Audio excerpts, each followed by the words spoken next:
Assalomu alaykum sho'pirog'lar. Bu videoda bugün radarlar to'g'risida gaplashamiz. Aniqrog'i Gailarning radarlari to'g'risida, yana-da aniqrog'i 3 oyoqli radar to'g'risida gaplashamiz va bu videoda yana bir boshda Instagramga qo'ygan videom bor edi. Ana shu videoni ham muhokama etamiz. Ko'pchilik sho'pirog'lar noto'g'ri tushungan yerlari bor ekan, savollar dim ko'p bo'ldi. 3 oyoqli radarni endilikda Neoline radarlari 500 metrdan topib boshladi degan videomni ko'p odam negativlar ham bo'ldi, har xil savol javoblar ham bo'ldi, ko'p odam tushunganlar ham bo'ldi. Shuni ham sizlarga tushuntirib beraman. Qolaversa, yana bu bugungi videomizda radarlarning nishatib ishlashi to'g'risida ma'lumot berib ketaman. Uni oldin o'zimni tanishtirib o'tayim. Mening ismim Bunyod. 2002-yil, 2003-yildan beri shu sohada yurayman. O'zim qo'limdan kelgancha tushuntirib beraman.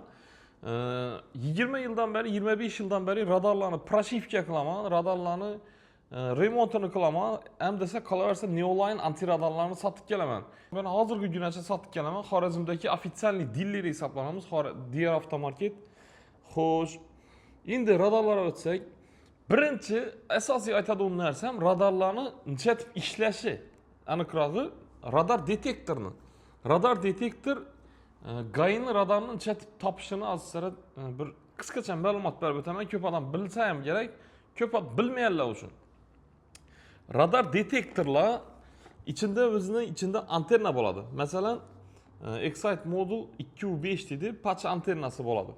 Bu içindeki modulu mesela içindeki ruperning antenna deb aytamiz. Ruperning antenna, içindeki ruperning antenna ko'chadan kelgan signallarni 100%, 90%'ini o'zine jalb etadi, o'zine kapchaydi.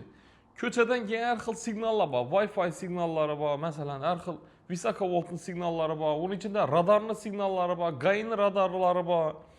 Har xil ko'chadan kelgan signallarni bu o'zine yutadi va analiz etadi. Analiz etishsa, signaturniy radar deb ham aytamiz bu narsani. Analiz etadidan bu faqat Gai'ning radarini bu ogohlantirib beradi sizlarga. Şurada Gai'ning radari bor, Avtocon, Lachin, ya bo'lmasa Hikvision, multiradar deb sizlarga har bir radarning o'zini gersi bo'ladi. Masalan, to'lqin, mikro to'lqini bo'ladi. K diapazoni aniqrog'i, K diapazon, X diapazon, lazer diapazonlarni ajratib sizlarga Gai'ning radarini aytib beradi. Masalan, nechalik urin, nechalik uzoqlikda turganini size aytib beradi. Qurilma bo'ladi bu narsa. Bildik, qisqacha bo'lsam, ozgina tushunib oldik. Radar detektorlar shunday deb ishlaydi ekan. Ko'chadan kelgan signallarni qolaversa GPS orqali ham radarlarning metkalarini bu miyasini, xotirasini girzilgan bo'ladi. Masalan, O'zbekistonda 1000 dona